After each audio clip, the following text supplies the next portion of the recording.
Hai guys, kembali lagi di Butuh Film Gun bersama saya Wawan. Jos. Kali ini kita akan bahas cerita singkat anime Koi wa Sekai episode ke-11.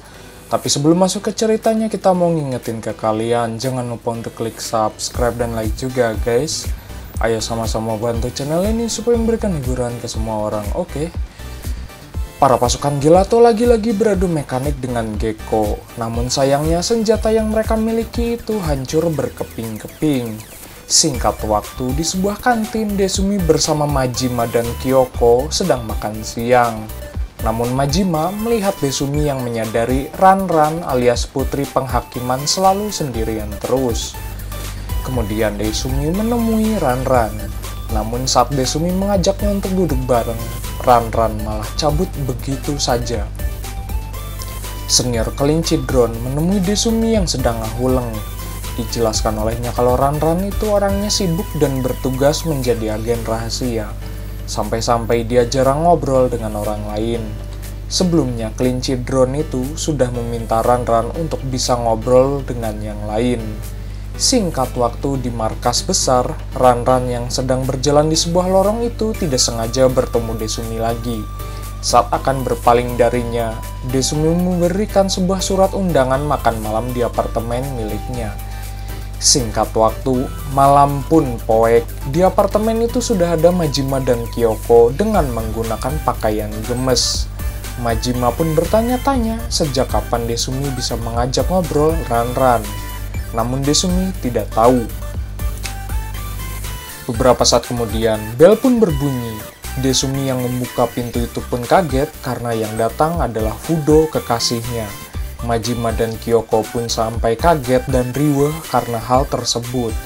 Namun ternyata itu adalah tipuan yang dibuat oleh Ran-Ran. Mereka pun buat rambaladok di apartemen Desumi. Kemudian Ran-Ran bertanya-tanya acara pertemuan itu. Majima dan Kyoko menjelaskan kalau ini adalah pesta agar bisa lebih akrab. Ran-Ran juga bingung apa tujuan berhubungan baik. Ran-Ran lalu icip-icip ceringe baladok buatan Desumi. Ran-Ran mengatakan kalau makanannya enak dengan berubah wujud menjadi Fudo. Ran-Ran juga mampu berubah wujud seperti para pasukan Gelato. Setelah acara makan itu, mereka lalu membahas soal percintaan. Seperti biasa, Ran-Ran tidak tahu soal rasa cinta. Ran-Ran juga menyeletuk kalau Desumi sepertinya sudah punya pacar. Ran-Ran pun berubah wujud sampai berubah menjadi Fudo. Desumi pun makin riweuh dan wajahnya memerah. Kemudian Desumi berpura-pura membuka jendela dan memberikan kain kepada Ran-Ran sebagai kenangan darinya, serta juga memberikannya kepada Majima dan Kyoko. Saat yang lain sudah bobo cantik, Ran-Ran pun pergi dari apartemennya. Menyadari Ran-Ran pergi, Desumi menyampaikan pesan karena sudah ikut memeriahkan pestanya. Sementara itu Ran-Ran akhirnya merasa bahagia padahal sebelumnya dia tidak ingin makan bareng.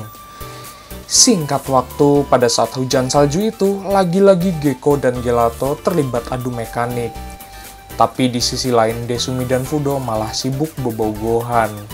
Fudo lalu mengundangnya untuk pergi menerima tanda tangan, karena Fudo mempublikasikan sebuah buku yang dia tulis.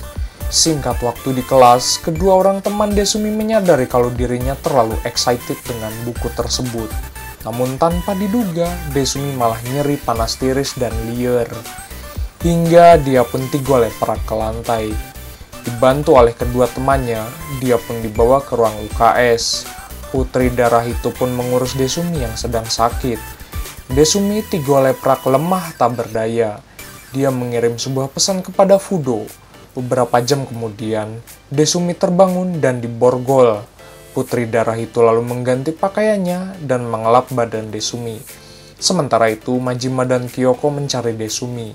Kedua temannya itu pun memberitahu kalau Desumi masuk ruang UKS.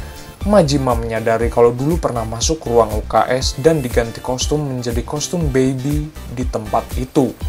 Dia juga hampir dicuci otak olehnya. Singkat waktu, Desumi pun bangun dan dia pun dimanja oleh Putri Darah. Putri Darah mengasuhnya dan membacakan cerita. Tanpa diduga, Majima dan Kyoko pun datang ke ruangan tersebut. Mereka berpura-pura sakit sampai-sampai dibuang ke sebuah ruangan rahasia. Singkat waktu, Fudo menemui Desumi di ruangan tersebut. Dia juga kaget karena Desumi menggunakan pakaian baby. Namun beberapa saat kemudian, Desumi yang sadar dia pun kaget karena menggunakan pakaian baby. Fudo juga menceritakan sesi tanda tangan itu tidak ada satu orang pun yang datang.